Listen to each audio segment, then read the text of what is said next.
Salut les amis, on se retrouve sur la web-série Clap Nature pour un nouvel épisode et aujourd'hui nous allons parler de la réserve naturelle régionale des Gorges du Gardon.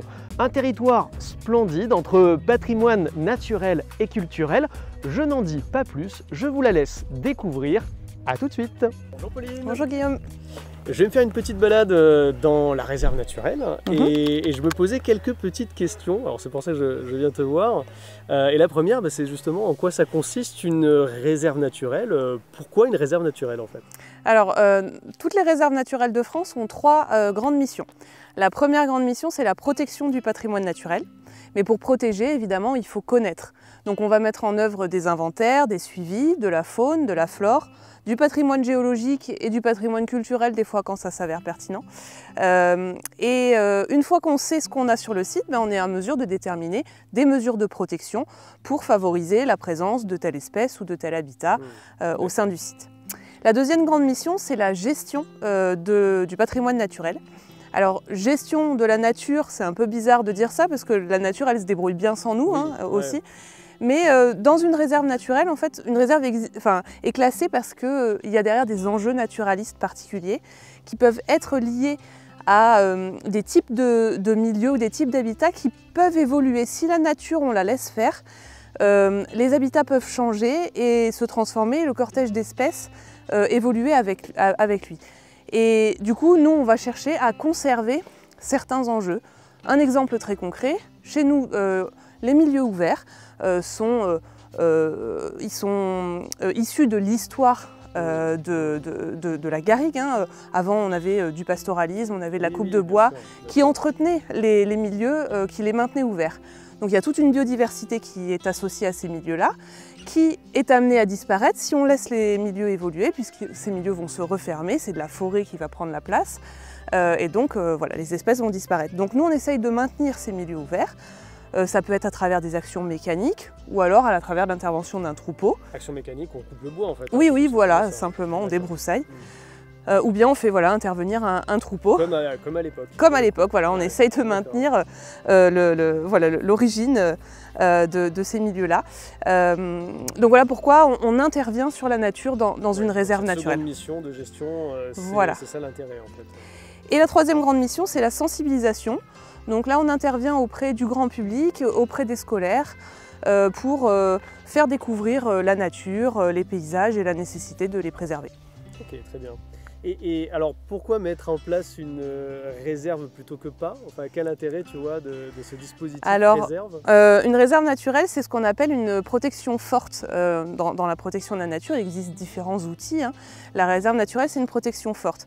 Derrière une réserve, il y a une réglementation. Et il y a des moyens qui sont donnés pour faire respecter cette réglementation. Donc, par exemple, on a des agents qui sont commissionnés, assermentés et qui peuvent éventuellement verbaliser. Évidemment, d'abord, ils informent, mais ils sont en capacité de verbaliser si nécessaire pour faire respecter la réglementation. Ensuite, quand on parle réserve, on parle aussi de protection de la nature sur le long terme. Grâce à une réserve, on peut établir un plan d'action sur 10 ans, sur 20 ans. Et derrière, on va avoir les moyens pour mettre en œuvre ce plan d'action. Et donc, avoir vraiment des actions de conservation qui ont des effets visibles sur le long terme. Donc c'est un outil intéressant pour ça. C'est un outil qui est relativement stable. On a besoin aussi de ce long terme pour voir, j'imagine, ces effets. Pour voir les effets, exactement.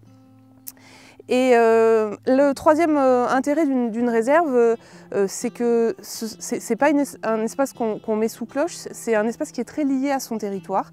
Et donc on peut faire vivre des gens du territoire. Par exemple, on parlait pastoralisme tout à l'heure, donc des éleveurs peuvent intervenir sur la réserve.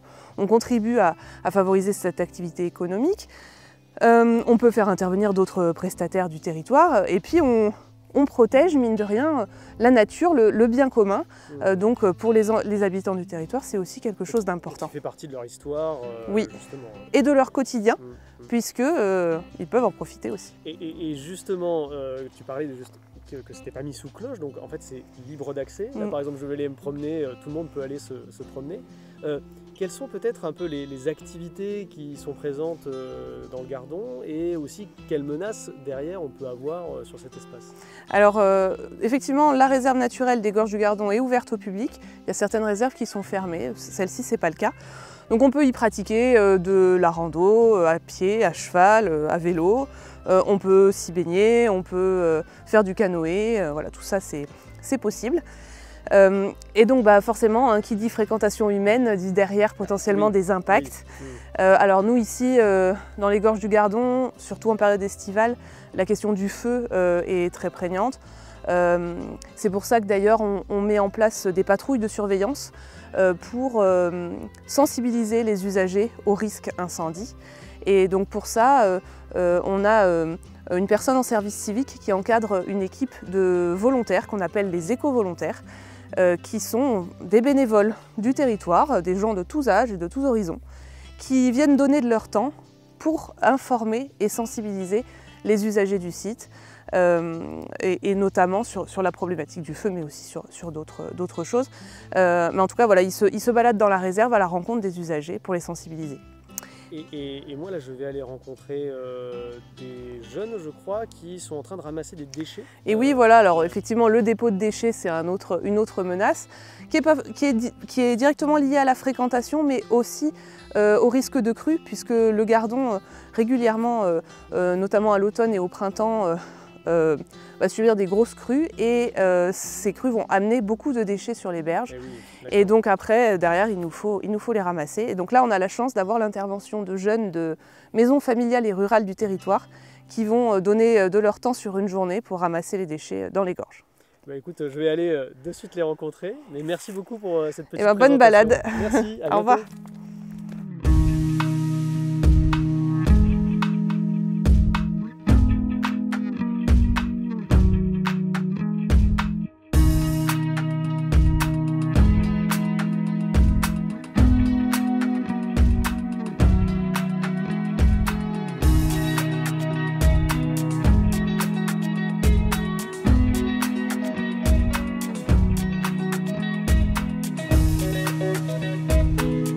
Bonjour Magali, bonjour Héloïse. Bonjour Guillaume. Alors on vous a vu en train de ramasser des déchets, donc c'est une journée de nettoyage au niveau du Gardon. Comment se déroule la journée? Est-ce que ça se passe bien? Plutôt oui, franchement on est content, on a pas mal ramassé, les élèves étaient heureux, comme les professeurs, il y a eu un engouement énorme, franchement on est vraiment contente. Et alors quel est l'intérêt justement d'organiser cette collecte de déchets, si je puis dire, dans une réserve naturelle? C'est pour le patrimoine en fait, on a envie que les gens, qu'il y a beaucoup de monde qui viennent, qui trouvent le plus naturel possible sans qu'il y ait de déchets au milieu, vraiment que c'est pour le patrimoine qu'on fait ça. Je sais pas ce que tu en penses toi. Oui tout à fait, en plus on est dans un cadre, les Gorges du Gardon c'est quand même quelque chose, comme elle dit, ça fait partie du patrimoine départemental, régional. Ouais. C'est quelque chose qui est très connu, très touristique, donc forcément voir des déchets au port du Gardon, c'est pas vraiment ce qu'on a envie de voir quand on arrive ici. Non, non, on a vu qu'il y avait des tentes, il y avait tout un tas de déchets. Toutes les carcasses de voitures qu'on a pu trouver, on nous a expliqué en fait qu'avant c'était une route départementale qui était ouverte à tout le monde. Et au final, tout le monde pouvait jeter ses déchets, c'était un espèce de dépotoir public. C'est aberrant qu'aujourd'hui on n'aurait plus le droit. Mais bon. Les absurdités humaines. Tout à fait, c'est ça. Très bien, moi je vais continuer mon petit tour le long du Gardon, j'ai pas fini, j'ai pas terminé. Mais merci beaucoup en tout cas pour cette petite discussion et puis je vais vous laisser continuer à ramasser les déchets parce qu'il y a encore un peu de boulot. Il y a encore du travail, ouais, c'est vrai. Sûr, on n'a pas encore fini. Merci. Merci à vous. Bonne journée.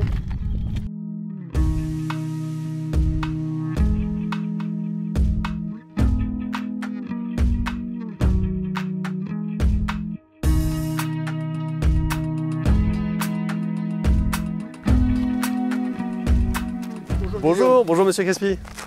Alors, on est sur notre beau territoire. Ah bah oui, admirez Sagnac-Sagriès. Alors Guy, je me posais une question en parcourant un peu votre territoire. C'est comment est né ce projet de réserve? D'où ça vient? Écoutez, vous ne le connaissez pas encore suffisamment, mais vous allez le découvrir. Ouais.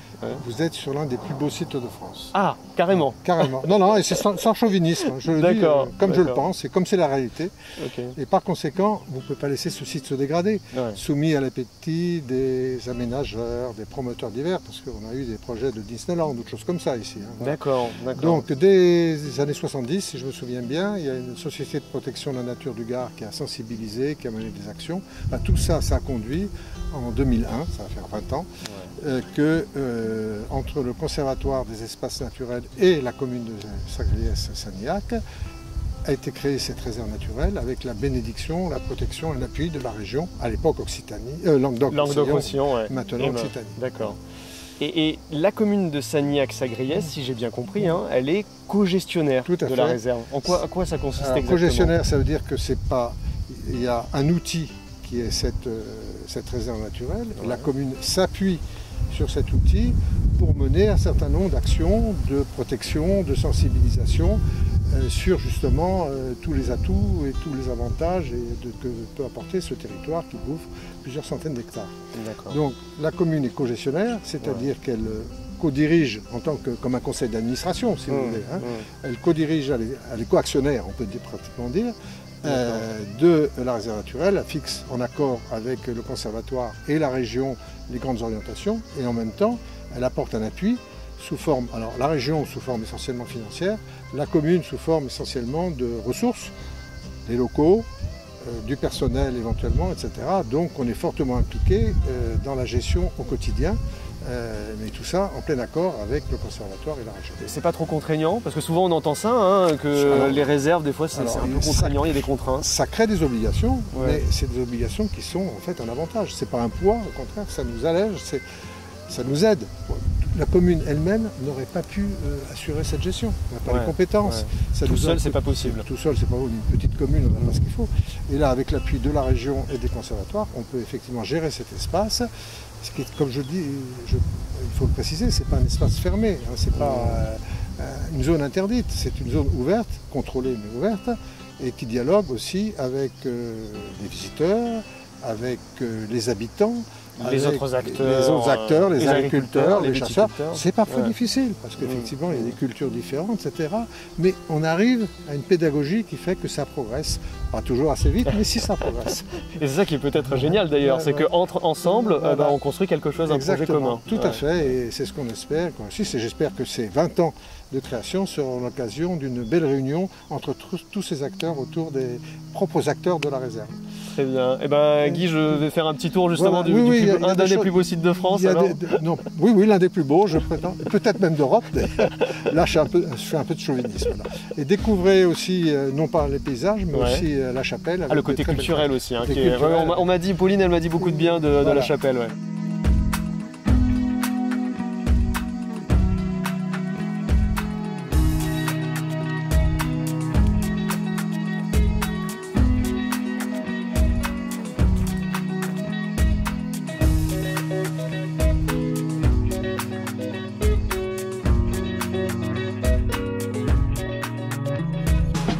Merci d'avoir suivi cet épisode. Comme nous pouvons le constater, les réserves naturelles visent à préserver et valoriser les cœurs de biodiversité pour les générations actuelles et futures. Elles permettent l'accès et la découverte de milieux naturels et paysages remarquables en Occitanie. Depuis 2005, 14 réserves naturelles régionales ont été classées par le Conseil régional et protègent maintenant 13 000 hectares, soit près de 30% de la surface classée en France métropolitaine. Partez à la découverte de ces milieux magnifiques entre plaine, littoral, cosse ou montagne. Je suis sûr que vous tomberez sous leur charme. En attendant, n'hésitez pas à vous abonner à notre chaîne YouTube et on se retrouve très prochainement pour un nouvel épisode. À très bientôt, ciao ciao!